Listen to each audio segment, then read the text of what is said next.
সুজি দিয়ে তৈরি অসম্ভব মজার এই সুজির রসভরি পিঠাটা শীতকালে খাবো না, এটা তো আর হয় না। তো বানিয়ে ফেললাম, আপনাদেরকে রেসিপিটা দেখে দেখুন কেমন তুলতুলে নরম হয়েছে, রসে টইটুম্বুর। তো এখানে পিঠা তৈরির জন্য আমি 1 লিটারের একটু কম তরল দুধ নিয়ে তার মধ্যে আমি 2 টেবিল চামচ গুঁড়া দুধ মিশিয়ে নিলাম। তারপরে চুলাটা অন করে দিয়ে মিশিয়ে নিয়ে আমি এখানে পরিমাণ মতো লবণ দিয়ে দিলাম। হালকা একটু মিষ্টি জাতীয় খাবারে একটু লবণ দিলে ভালো লাগে। আর একটা এলাচ একটু মুখটা চিড়ে দিয়েছি।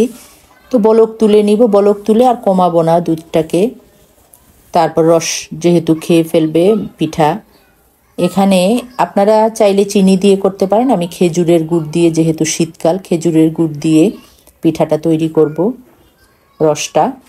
তো মিশিয়ে নিয়ে তারপর চুলাটা অন করে আমি বলক তুলে একদম ঢেকে রেখে দিব, যাতে গরম থাকে। গরম থাকা অবস্থায় পিঠাটা দিতে হবে। তো এখানে রুম টেম্পারেচারে থাকা 2টা ডিম আমি এখানে ভেঙে নিয়েছি একটা বোলের মধ্যে, আর একটু স্বাদ মতো লবণ দিয়ে দিলাম। একটা হ্যান্ড উইচের সাহায্যে 3-4 মিনিটের মতো ভালোভাবে ডিমটাকে একদম ভালোভাবে মিশিয়ে নিতে হবে। একটু সময় নিয়ে কাজটা করতে হবে, 4-5 মিনিট হলে আরও ভালো।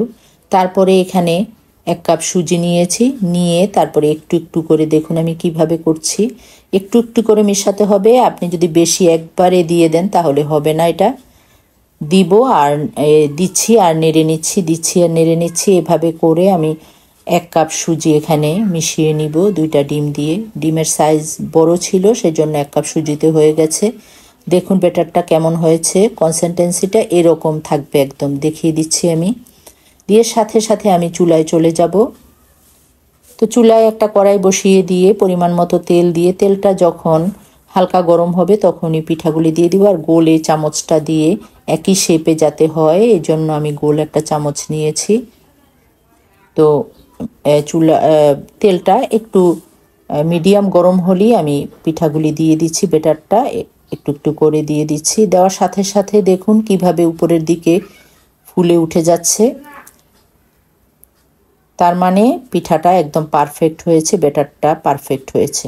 তো একদম মাঝারি আছে আপনি এটাকে ভেজে নেবেন, একদম ব্রাউন করা যাবে না। একটু সুন্দরভাবে যখন একটু হয়ে যাবে তখনই আমি এটা তুলে নিব, বেশি লাল করা যাবে না।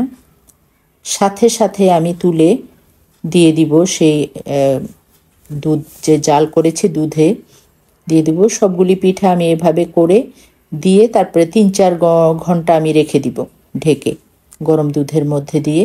তো আপনাদেরকে সার্ভ করে দেখাচ্ছি পিঠাগুলি এক এক করে দিয়ে, তারপরে রসগুলি দিয়ে দিব।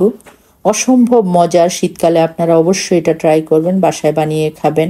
আশা করি আমার রেসিপিটা ভালো লেগেছে। ভালো লাগলে লাইক, কমেন্ট, শেয়ার করবেন এবং আমার ইউটিউব চ্যানেলটি সাবস্ক্রাইব করে দিবেন।